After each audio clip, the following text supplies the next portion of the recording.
So, Sel and I went to a wedding. I'll talk more about that in just a few minutes. But coming back from Cleveland, Tennessee yesterday, and I'm just like, you know what? I mean, it's 4th of July weekend. I'm just now, the way my mind works, I'm like, hey, there's a fireworks stand. Hey, there's a fireworks stand. Hey, there's a fireworks stand. Hey, I'm going to start counting fireworks stands. And I start counting fireworks stands coming back from Cleveland, Tennessee yesterday.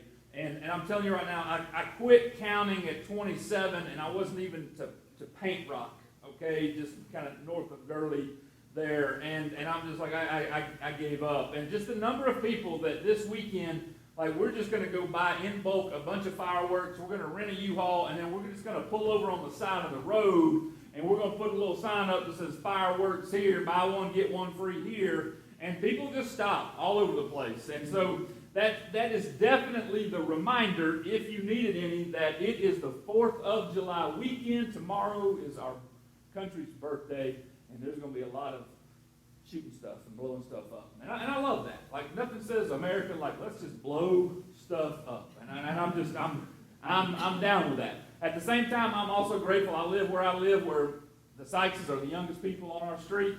And so we'll all be in bed by, 9:30 tomorrow night. So, but the rest of you, have a great time blowing stuff up. A couple of years following our declaration to the Britons, or to the British. I'm part British. Like, my grandmother is 100%. Yeah. And like, she would be so mad at me for telling this story. But our declaration from this empire, those years were some of the hardest years in our country's history. There was a group of men that believed that all men, women are created equal, that they are endowed by their Creator. You know the line, with certain unalienable rights, that among these are life, liberty, and the pursuit of happiness. And that these men believed in this cause, and they formed a group and said, you know what, we're not going to live under the rule of anybody else, so we are going to declare our freedom. And as they drafted this letter, as they drafted these words on parchment paper, and they sent it to England, they knew what was going to happen, and that was war.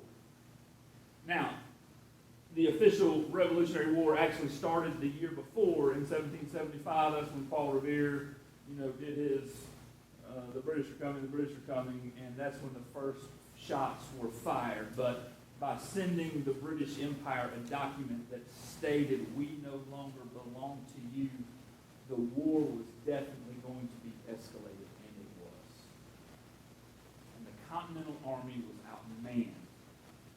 They were out-supplied. They were out-trained. They were out everything.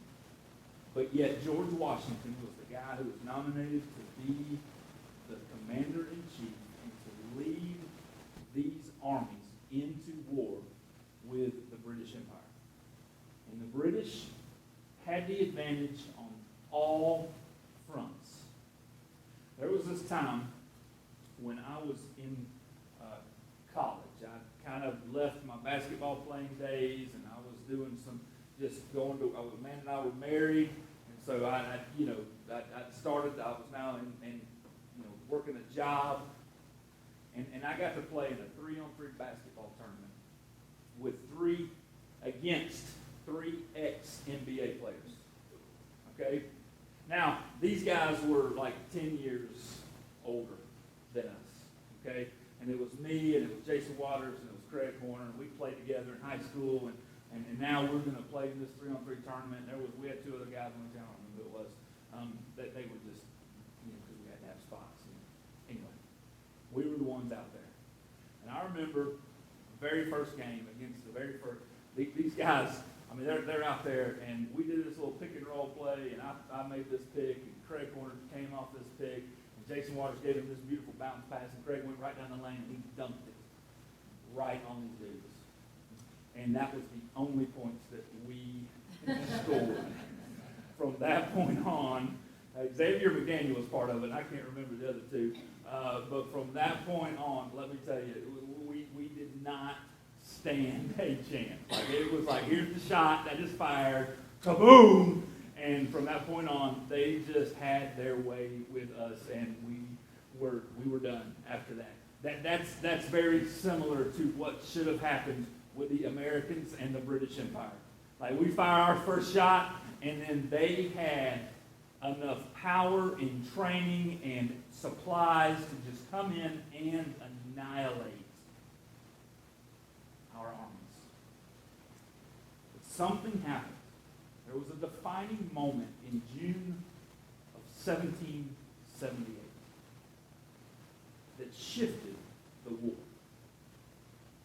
George Washington and his troops had camped out in Valley Forge. Not because they wanted to, but because they kind of had to. See, Valley Forge was just outside of York, Pennsylvania, which is where the Continental Congress had kind of decided that they were going to meet. And so we had to place our armies here to act as a deterrent against the British. And in 1977, this winter was brutal.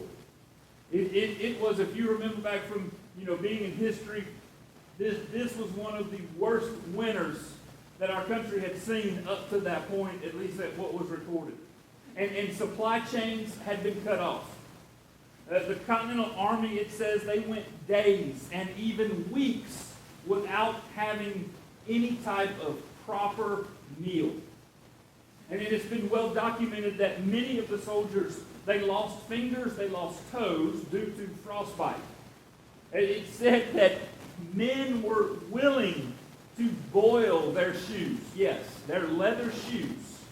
They were willing to boil them to make them pliable enough and soft enough that they could actually eat them for food. Conditions were harsh. Many men deserted their platoons. During these winter months, when neither army was willing to advance on the other, the Continental Army used this time for additional training. George Washington, there was all this kind of political stuff going on. Shocker, right? It's been around for a long time. There was all this political stuff going on. And a man by the name of General Steuben showed up at Valley Forge. General Steuben had a positive sense of humor, and he had some new training techniques. And these things started to improve morale. He continually emphasized to the army the why. The why we are doing this.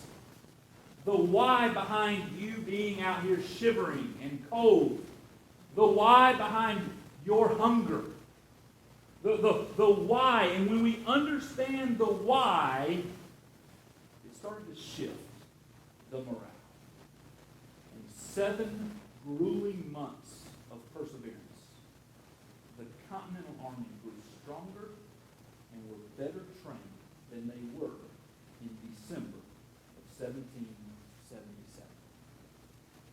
Those months prepared this army for the war that was ahead of it. And when you look at the big picture of the war, historians will tell you, battle experts will tell you that this 7-month period was instrumental in the success of the Continental Army, that we still celebrate the freedoms of their sacrifices and their perseverance today. We talk about perseverance. We don't like to talk about perseverance, but we talk about perseverance. It's one of those traits that we know is needed in areas of life, right? Like diet. Like I confessed to Griffin today, man, today's the first day I went back to the gym and actually did legs in well over a month. And I'm feeling it right now, let me tell you. Right? Like we know the need for perseverance when it comes to eating healthy and clean and what sustained healthy nutrition does for our body. We talk about physical therapy. I was thinking about when I had knee surgery way back in the day, that man, after about a week and a half of going to physical therapy, I didn't want to. But you've got to persevere through the pain. You've got to persevere through these things. We know that in job situations, sometimes, perseverance, just the willingness to stick it out. Hey, we know as parents, don't we? We know as parents that sometimes perseverance is needed. I mean, when you got that sweet little bundle of joy that doesn't want to walk, and you see mama dragging the child through the church, you know it, don't you? And we've all been there. Like, that's the thing. Like everybody walking by is like, yep, been there, done that before. Glad it's you, not me, because I've already persevered those days. When it comes to raising children, perseverance is needed. But here's the thing. We get in church circles and we talk about our relationship with the Lord. A lot of times we don't even associate perseverance to our relationship with Jesus. But when you study the Bible is full of examples of perseverance. When you operate on a supreme powers timetable, Him being God, meaning that when we're submitting to God and His authority, man, we submit all the time and we do things on His timetable. Perseverance is needed. I was going to tell the story of Joshua and Caleb, and I'll tell you this just a little bit. God has brought the Israelites out of slavery, walked them through the desert, given them the Ten Commandments. We finally are going to go into the Promised Land after all these, dealing with the emotions of the Israelites and all the second-guessing God and everything. We're finally going to go in and we send, the 12 spies in. 10 were bad and 2 were good, all that kind of stuff. And Joshua and Caleb come back and they're like, you know what? Because God's on our side, we can go in there and we can kick their tail and this is no problem. And the other 10 were like, oh no, this isn't going to happen. They'll run over us. God brought us out of Egypt to die here. And Joshua and Caleb are like, man, we got this guy's bigger than those people over there. Did y'all see the size of those grapes? They're worth dying for. Let's go in there. The land of milk and honey, man, we should charge and we should go in there. Joshua and Caleb were faithful. God said, you know what? Because all of you are griping and complaining, only 2 of you believe, you're going to wander around. This whole generation is going to die off before y'all get to see it. And Joshua and Caleb had to wander for over 4 years before God allowed them into the Promised Land. Abraham, we've talked about Abraham a lot this year, 25 years from the time God said, I'm going to do an incredible miracle. Had to wait 25 years. Jeremiah. Man, every time I'm down as a minister, I just go read the book of Jeremiah. Jeremiah preached for 30 plus years. And he continually, he's like, no one's listening, God. No one's listening. For 30-something years. I'm only on like 9 or 11 years. I can't. He went 30 plus years with no one listening. Paul's conversion, 14 years. From the time that Paul was on the road to Damascus to kill some Christians, where Jesus showed up in his life, and to where He released him to actually go do ministry, was 14 years of preparation and training. Then you get into the book of Hebrews. Hebrews chapter 11 is considered to be the faith chapter, and it's story after story of person or peoples who were faithful to God, but their faithfulness was because of persevering large and long amounts of time. And I love the transition from Hebrews 11, talking about the different people and their faithfulness and their perseverance. And then Hebrews 12:1 says this to you and I. Therefore, since we are surrounded by so great a cloud of witnesses, let us lay aside every weight and sin which clings so closely, and let us run with endurance the race that is set before us. Now, the word endurance is synonymous with perseverance in the New Testament. Okay? In the New Testament, the word, I'm not going to say it for you, but the word perseverance means steadfast endurance. They're the same thing. And in some translations, they use perseverance. Other translations, they use the word endurance. but it means to press on in the midst of difficult or uncomfortable moments in life. That's what the word endurance means. It's to not give up. I was studying for this sermon, and I got into the movie Unbroken. Have y'all ever seen it? If you haven't seen it, you need to go watch it. That's what I'm doing this afternoon before the cookout. I'm going to go watch the movie Unbroken because it's a story of an Olympic athlete who got sucked into World War II, and he was captured by the Japanese, and he was a prisoner of war, and everything he went through, and out of it, he and one of his main enemies became friends, right? But he never gave in. It's an amazing movie about pressing on in the midst of difficult or uncomfortable moments in life. And so the author of Hebrews gives the example of men and women who were considered faithful in God's eyes. And he encourages us, you and I, that we should run with steadfast endurance the race of life that is set before us. And we had a saying on the farm, when the going gets tough get going. Whenever I got shocked by something, I was like, I don't want to do this, Dad. He would say, go and get tough get going. Or either that, or he would say things like, stupid should hurt. And you're finding out the hard way. As followers of Jesus, the race is all about living our lives the way Jesus would live our lives if he were me. That's what the race is that the author of Hebrews is alluding to. He wants you to run the race with endurance. And this race is all about living my life the way Jesus would live my life if he were me. How would he prepare for a sermon?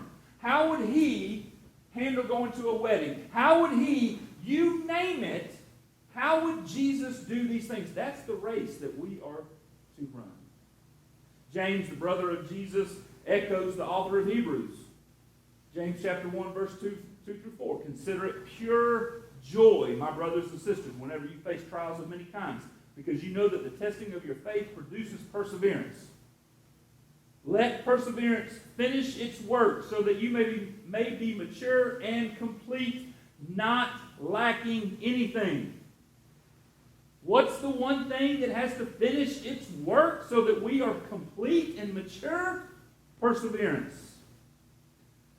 Perseverance is crucial in us developing into mature and complete followers of Jesus. And I'll go ahead and tell you this right now. I think it's the number one thing that has led to the church becoming very complacent, very apathetic, is that we have lost the desire and the willingness to persevere through difficult times in life. And we settle for the comfortable. Read what Paul says to the church in Rome, Romans chapter 3, verses 3 through 5. Not only so, but we also glory in our sufferings, because we know that suffering produces perseverance. Perseverance, character, and character, hope. And hope does not put us to shame, because God's love has been poured out into our hearts through the Holy Spirit who has been given to us. Let's talk about this for just a minute. Back in the James passage, James uses the phrase, consider it joy when you face trials of many kinds. Paul writes here, glory in our suffering. This does not mean that we're expected to enjoy the trials that we are facing. Amanda's at home sick right now. She's been sick for about 3 weeks. She's got some liver issues. Don't know what's going on. She's sleeping 12, 16 hours every single day. I mean, like zero energy. And then this thing has progressed to the point that now she's got some rash, and now we're in doctors, and doctors aren't moving fast enough for me, and I'm starting to, I'm acting like fleshly Michael and not Jesus Michael, and I want answers, and there's all this stuff that's going on. And the Bible tells me that I glory in the suffering. And it's not even my suffering. It's just seeing the suffering of my wife laying there. He's not saying to us that we should enjoy. He's not saying that you must enjoy the trials that are going on. The perseverance, though, that is needed, don't miss this, please. The perseverance that is needed is seeking and trusting God in the moment of the trials. When we're going through the thing, whatever it is, whether it be a conflict or issue in relationships, or if there's a physical ailment, most of us have experience with that, or even if we feel like, man, I've been in this spiritual desert for some time now. The perseverance needed is in seeking God in these moments. It's not being stubborn and bullheaded and say, I'm just going to outlast whatever it is that we're doing. The perseverance is, I'm going to continue to seek God, and I'm going to continue to trust God, that no matter what the outcome of the thing is that I'm going through right now, I will be obedient to the Lord in whatever happens. And it's in these moments of obedience in the middle of trials that we are developed, that we are shaped. James says that this is where you are made complete. Romans talks about the character that is being developed. So if you're in the middle of a job, man, where you're being tested, or if you're in the middle of a relationship that isn't healthy, or maybe you're dealing with a health concern right now, I'm telling you right now, church, we are to continue to seek God and trust what His Word says in the moment. That's perseverance. That's where we are developed into His likeness. And here's the harsh reality of this life. You may not understand all the details of what you're facing. And you may not even like the outcome. And whatever it is you're going through, it may go on for months or even years. I mean, we know cancer patients who have had to endure countless trips for chemotherapy. And I've never had to face this, but I don't know anyone that speaks highly of it. I remember my dad, when he had to go through it, and his was mild compared to most people. He was like, I'm not going back. And we had to put him in the car and drag him. It's like, I don't want anything to do with this.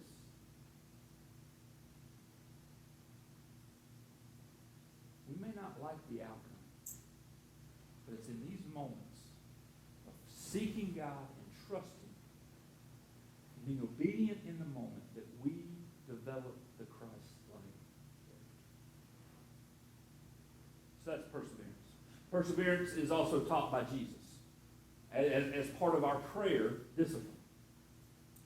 And unfortunately, and I have long seasons of life myself with this, most Christians only practice or utilize prayer when something is needed. Failing to see that prayer to the Christian is like oxygen to the body. It's needed continually. This is why Paul told the church that we're to pray without ceasing. And for some reason, we equate this verse to sitting and talking to God nonstop. That's not what we're supposed to do. We're not supposed to not go to work tomorrow, not be in a relationship with other people, and not do things and just sit and pray with our hands clasped together and our head bowed. That's not the prayer that Paul is talking about. Our prayer life should be communion with God. That's what prayer is. It's where our thoughts and our minds naturally drift back to God when we are not locked into the necessities of our jobs or relationships. Where does your mind go? When you're done with the customer, when you're done with the thinking through the task, where does your mind go? Prayer says that it should drift back to God, and that's where our thoughts should be. Jesus gives an illustration to his audience on what should be our approach to prayer. Luke chapter 18. Verse 1, and he told them a parable to the effect that they ought always to pray and not lose heart. Just stop right there. What are they to always do? To pray. And to not lose heart. Well, Michael, what if I pray and it doesn't turn out my way? Well, we can get into the topic of prayer and when we're to ask and how we're to ask and the approach that we're to take. We're not going to do that right now. The thing is that we are to always pray and to not lose heart. And when the answer is given, we rejoice in the Lord, whether it's my outcome or whether it's his will. This is the parable. Verse 2, he said, in a certain city there was a judge who neither feared God nor respected man. And there was a widow in that city who kept coming to him and saying, give me justice against my adversary. For a while he refused. But afterward he said to himself, though I neither fear God nor respect man, yet because this widow keeps bothering me, I will give her justice so that she will not beat me down by her continual coming. And the Lord said, hear what the unrighteous judge says. And will not God give justice to his elect, who cry to him day and night? Will he delay long over them? I tell you, he will give justice to them speedily. Nevertheless, when the Son of Man comes, will he find faith on earth? And that's a big statement.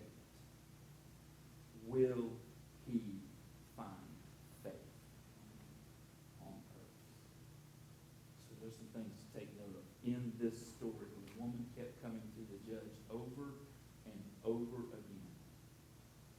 She was seeking justice for the wrongdoing against her. Now, church, you got to understand something. This is not a story about asking God for what you want just because you want something. All right?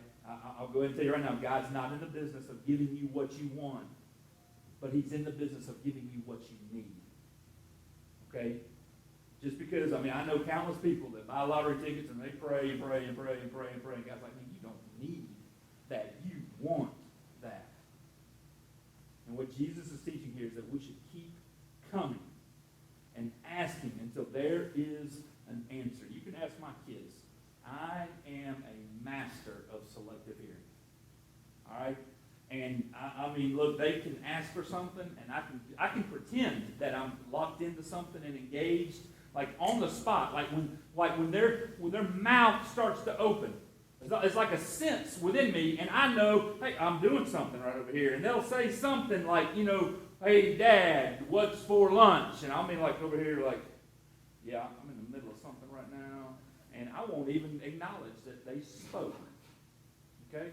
Stella, for months, has wanted this VR thing. The virtual reality thing you put on your faces, and she's going to buy it with her own money. Like, that's the thing. All right? But I'm over here like, man, do you really need to spend that kind of money? Just because you have that kind of money doesn't really mean that you need to spend that kind of money on that. And she's asked. She sends me text messages. She sends me all this stuff. And I'm just like, hello. And she'll send me stuff. Hello, are you there, Dad? Are you just going to ignore me all the time? And this has been going on for months. But let me tell you about this little girl. She's stubborn just like her mama. All right? She just keeps coming and keep coming and keep coming. And so this weekend, we got a chance. Man, I was supposed to go to a wedding, and it ended up being Stella and I going to the wedding, which meant that it was just the two of us together for like 28 hours.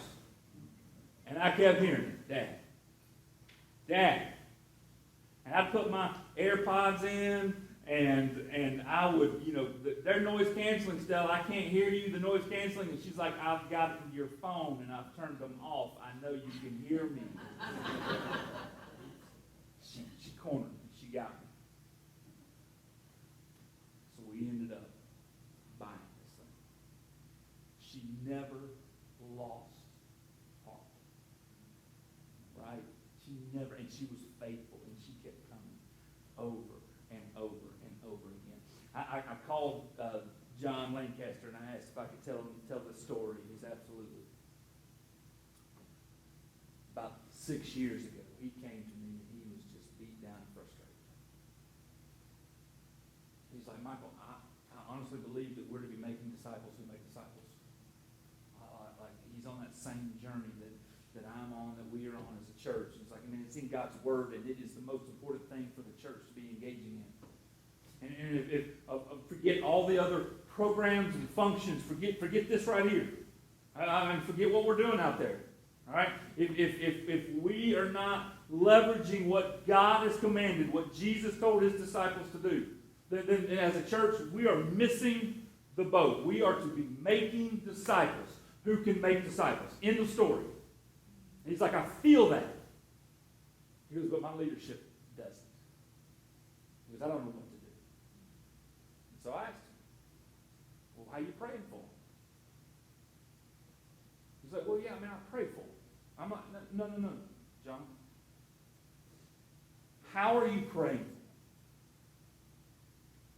I said, so here's what my advice to you is. This was 6 years ago. Here's my advice, and I'm going to partner with you. I'm going to write their names down in a journal every single day that I pray. And you're going to do this. You're going to write their names down, and you're going to pray specifically for a change of heart when it comes to discipleship. And we prayed together. And then he brought Matt Pittenger in, and the two of them are praying. They meet every Monday morning at 5 o'clock in the morning. And they pray by name for his elders. And 2 years goes by, and 3 years goes by, and 4 years goes by, and nothing. And 5 years goes by. And he's in our micro network, our coaching group, and he says, guys, I'm asking right now that y'all please pray for my elders.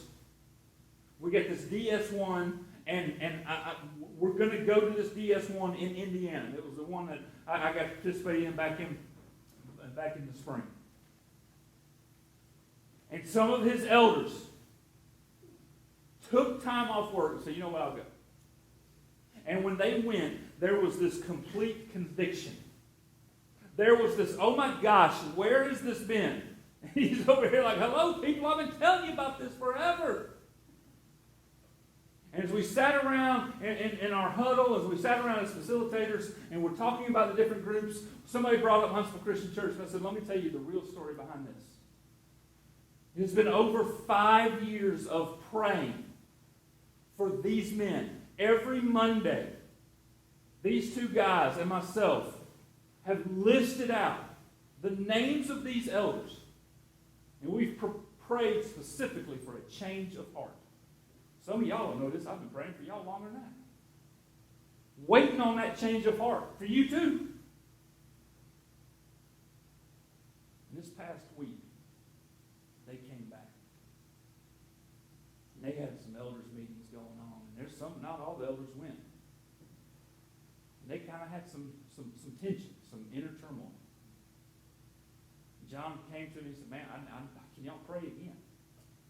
I talked to him for 45 minutes the other day. I got a funny motorcycle story I'll share with y'all down the road. Oh yeah. But we talked for 45 minutes the other day about what's going on. And church, I'm here to tell you right now that the elders that did not go came before them and said, we need to repent. Almost 6 years of praying.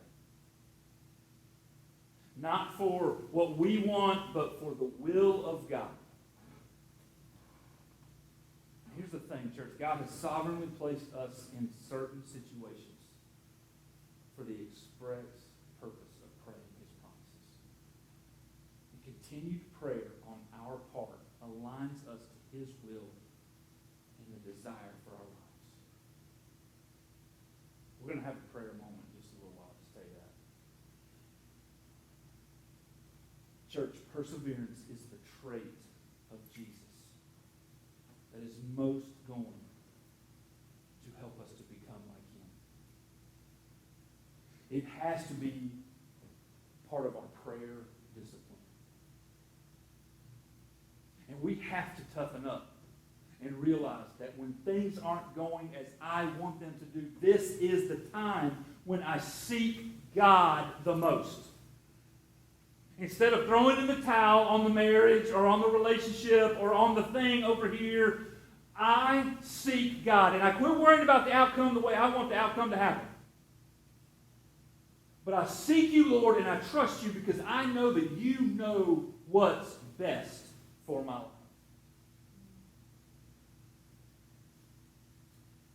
So how do we respond? Well, we're going to respond with communion. So go ahead and get your packets out.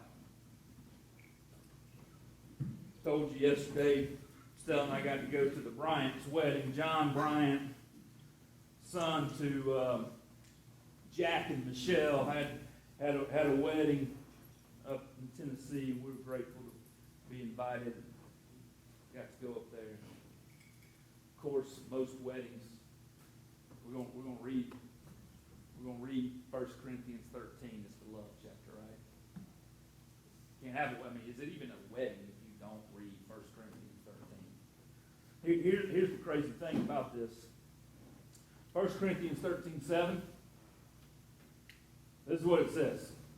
Love bears all things, believes all things, hopes all things, and perseveres or endures all things. You see, church, the picture painted in 1 Corinthians 13 is the love that Jesus has for you and I. That's what it is.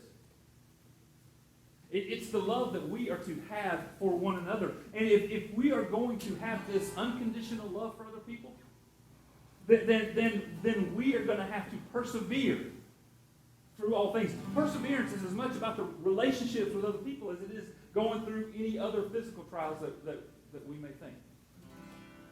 Jesus did both.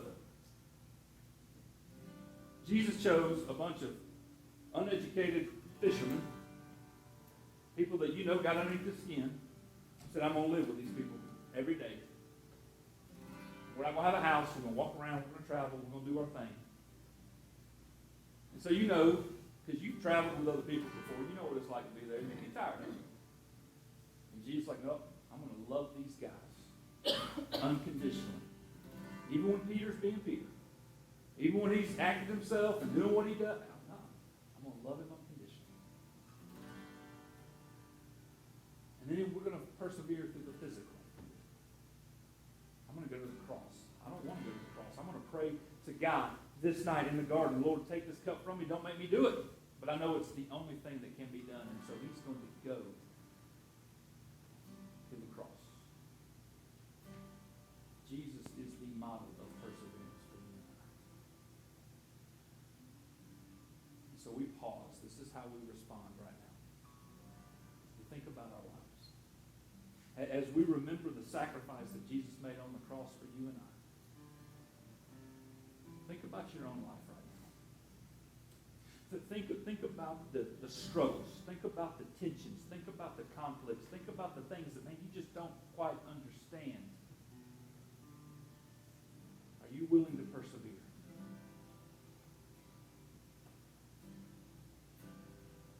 Jesus sat there that night with his disciples, with his closest friends, and he took the bread and he broke it. He said, this is my body. Take it and eat. Let's take it together. And he knew what was coming as he grabbed the chalice of wine. He knew that his blood was going to be spilled. He knew the pain that was coming. He said, this is my blood. Drink this in remembrance of me.